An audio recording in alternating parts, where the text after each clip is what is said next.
Okay, so today we discuss no trees in DaVinci Resolve, of course. So yeah, mostly we're doing DaVinci Resolve for now. We're going to get into Premiere Pro, Final Cut, Photoshop, other things if you guys want to, you know. But for now, let's start with DaVinci Resolve. DaVinci Resolve is free. You can download it right now. I'll drop a link in the description so you can go pick up a free copy of DaVinci Resolve right now and you can start using it. There's a studio version where you have some things that you can use as a professional, but as a beginner, of course, you can start with the free version and even do professional work with the free version.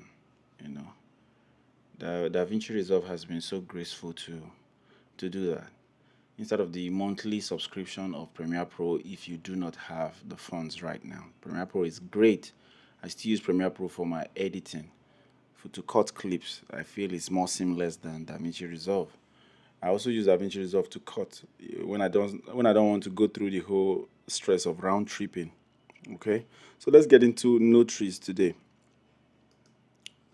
As you can see here, I have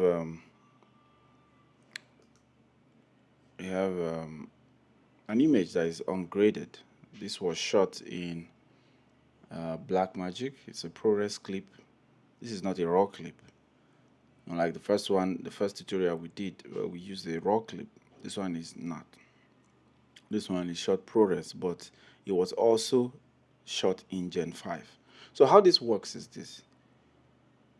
It being raw just depends on the format. So sometimes you shoot stuff in MP4, sometimes you shoot it in MOV, sometimes you shoot it in RAW.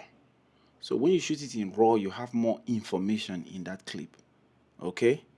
Has nothing to do with the dynamic range. So dynamic range right now is how flat it is. So this one is a flat image. If I convert it from this flat image to Rec 709, now it's going to have more colors, it's going to have more contrast. So we do not get confused with that, okay? So this one was shot in ProRes. Now we're going to use this to create our node tree. Okay, there are several ways to have your node trees, okay? But I'm going to show you something quick that you can start right now. What color space was this shot in? Okay, you ask the cinematographer, he tells you, okay, this was shot in Blackmagic Design Film Gen 5. You say, okay, because when you come to this RAW tab, you're not going to find anything there because this wasn't shot in RAW, right?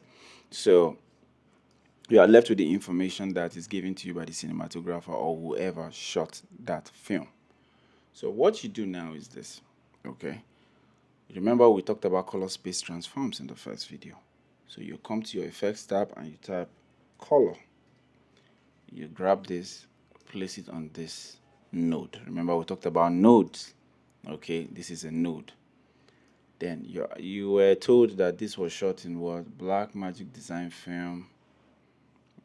Let's choose. You can choose for the input color space. I always use Blackmagic Design Wide Gamut Gen 4/5. You can also use Blackmagic Design Pocket 4K Film Gen 4. I've noticed that the two of them are the same for the color space. I mean, so just pick that. The problem with Blackmagic is that they have a lot of color spaces, so you don't even know which one to choose. But for the purpose, is the one that represents what you saw on camera. The closest is either this Blackmagic Design Pocket 4K Film Gen 4 or this Blackmagic Design Wide Gamut Gen 4/5. I always use this 4/5. The input gamma, which is like the most important here, the guy told you that it was shot in what? In Blackmagic what? Design Film Gen 5. I picked that. Then output color space is what? Because we want to view it on our Rec 709 screen, right? Output gamma is what? Gamma 2.4, right? If you are using a Mac like I'm using right now, just make it gamma. Make it the output gamma to be Rec 709A. You see, it's a different representation because I use a Mac. Now I'm going to go into details on why marks are different and the whole gamma shift that happens whenever you're exporting from Mac, from Davinci, and you see that okay, the way it's looking in Davinci right now is not the way it's looking when I export it. What's the problem? We'll get into that maybe 3 videos from now. We'll discuss gamma shift. Okay, because I'm sure if you have already started using Davinci Resolve, you've definitely experienced it and it's hellish. Okay, but if you are moving from DaVinci, like you are grading this clip right now to send over to another editor or for yourself, you are going back to Premiere Pro, I advise you leave it at Rec 709 2.4 so that when you move it to DaVinci to Premiere Pro and you have your color space awareness like ticked on there, which I will also show you when we do round tripping. You have to stay tuned. You have to subscribe because there's a lot of goodies that's coming your way. Okay, send these videos to your friends that you also know that are on the come up like you that want to learn this thing. Okay, so the problem is that we have when you go on YouTube, you have a lot of foreign tutorials, right? So we are taking it up on ourselves at Zine Studios now to make sure that okay, we are when you open YouTube and you search for these things, you have somebody that speaks like you, that has the same accent like you, that is talking about this thing that is in Nigeria like you, and you probably feel more at home. Okay, yeah. So what were we saying? You leave it as Rec 709 if you are just going to export this straight, So probably you edited in DaVinci Resolve and you are now at the color page, right? You're now at the color page. We'll still talk about all the tabs in DaVinci Resolve: the media page, the cut page, the edit page, the fusion page, the color page, the fairlight page, and the delivery page. Okay, we'll talk about that. The way I'm teaching this thing is based on how I would have loved to be taught, so that I can get my feet wet quick, instead of, bombarding me with a lot of theory. I need to be working already because there's a clip in front of me. Most of you are like, they're already working, already collected a client's job, and you're like, okay, where is that DaVinci Resolve tutorial that I need to watch for me to just get my feet wet and start working? This is something for you. And DaVinci Resolve color page is not that hard. Okay, it's just like riding a bicycle. If it's your first day, when someone that's a pro is riding it, you look at the person and be like, this person makes it look so effortless. You too, in a week or two, you find yourself doing it, and somebody else is saying the same thing about you. So it's about practice, isn't it? So, back to color space transforms. Now we are building our node tree, isn't it? So you come here, you say, this is your color space transform. We are doing Blackmagic for the input color space. That's if you shot with a Blackmagic 6K Pro, right? Or maybe not the Pro. Yeah, as long as the camera has a Gen 5 in it, a design film Gen 5, use this. It works. If it's the Pocket 4K is 2, we can use that. Okay, in other videos, the concept is the same, right? But as we keep going, I'm going to have Harry clips, red clips, every other clip that that we use.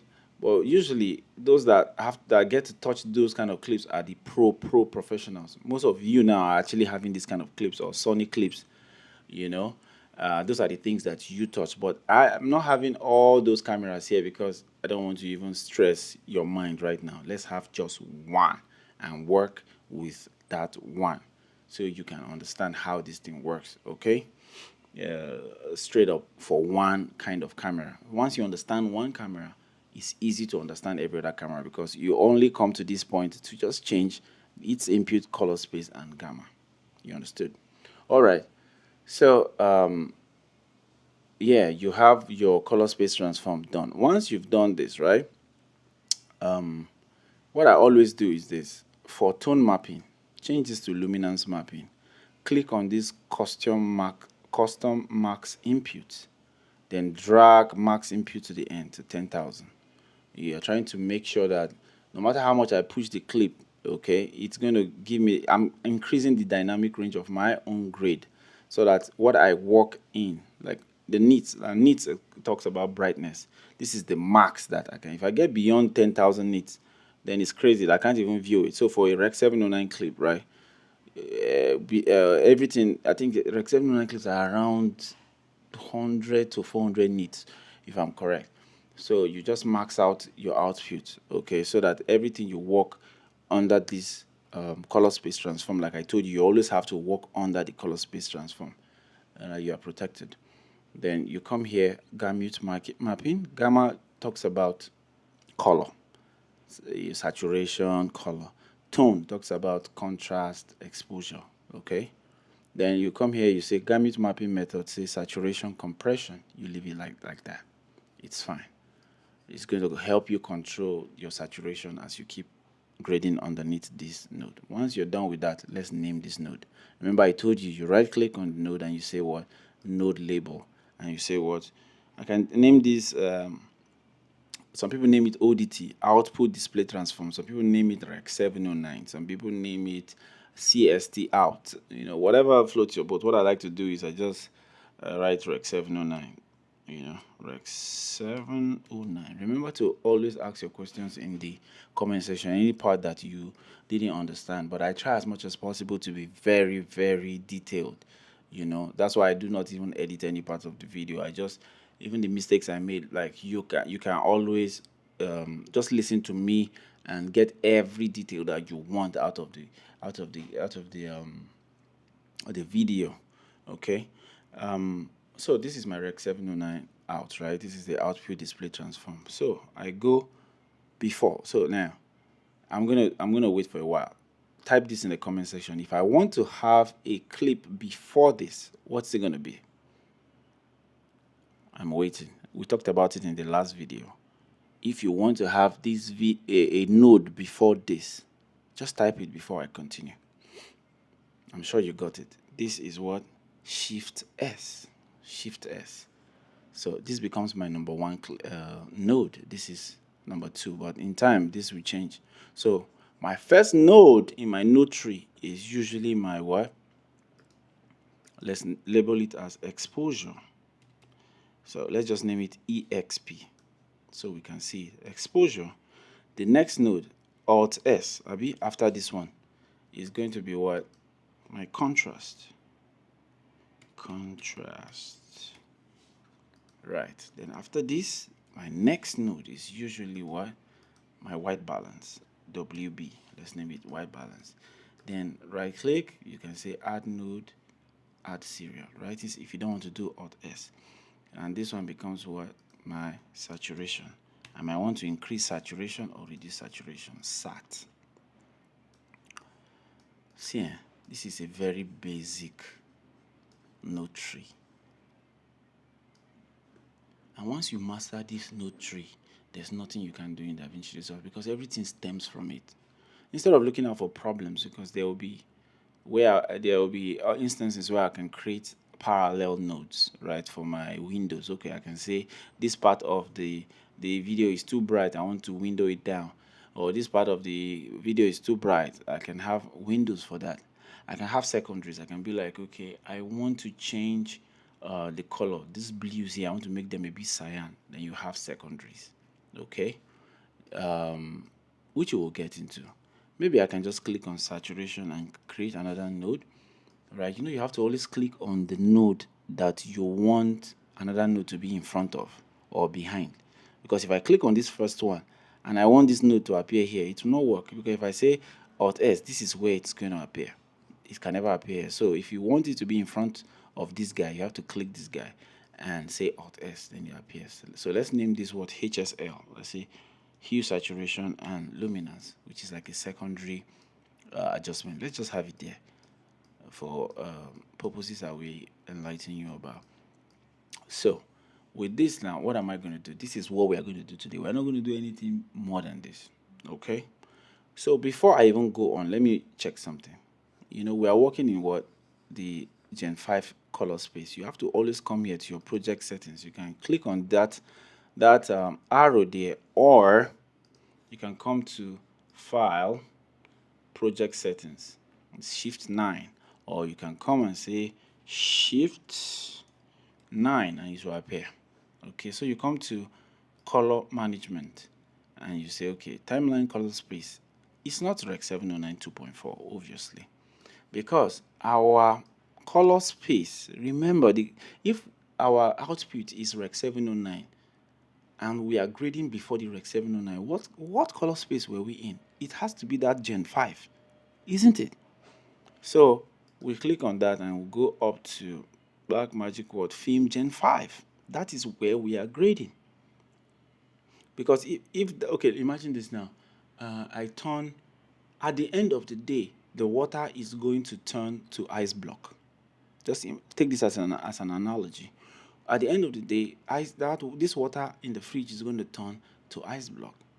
But before that, we worked on the water.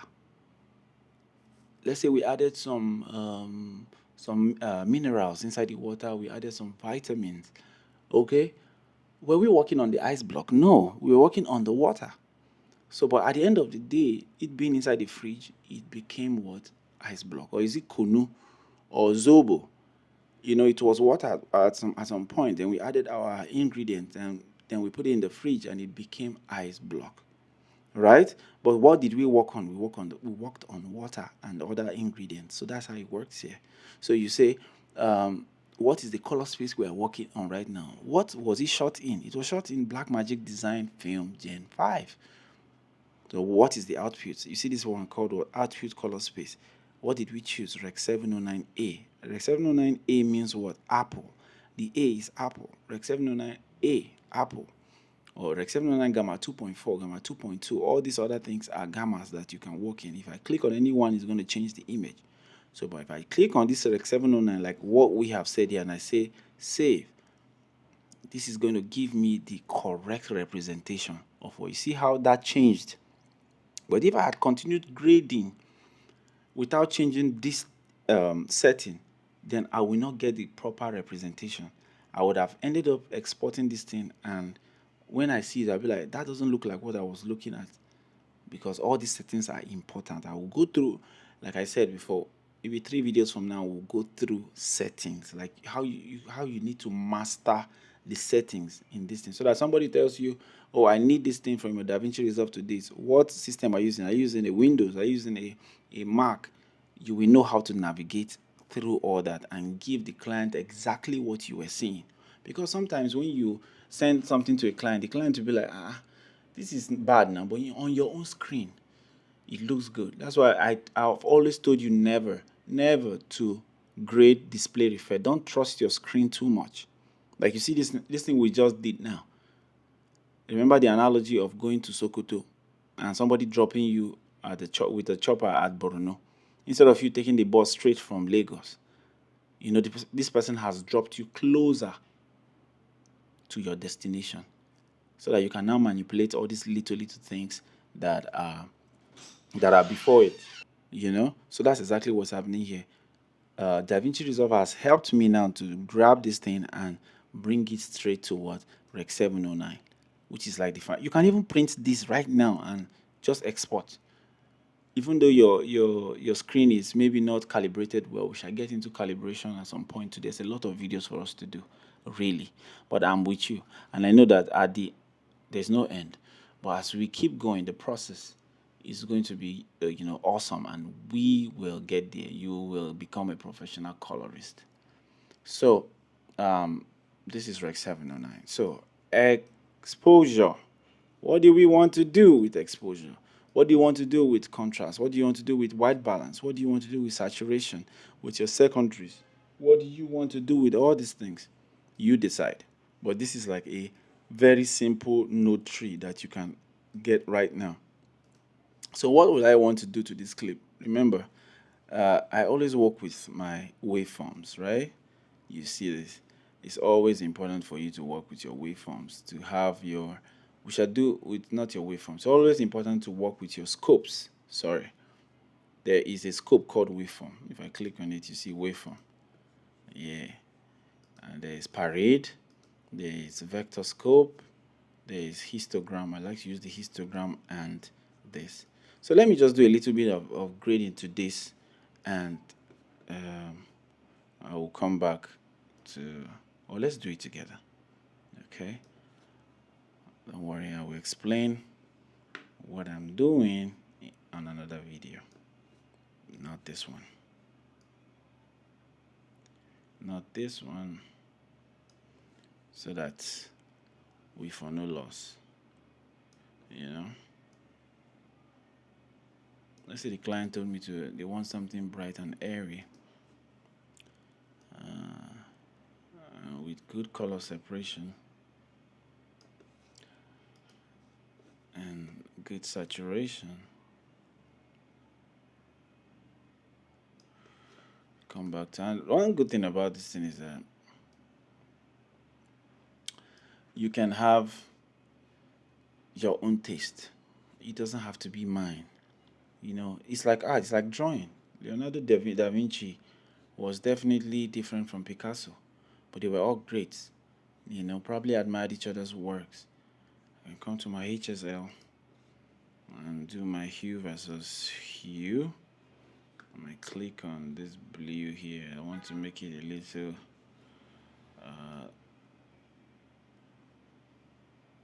cyan.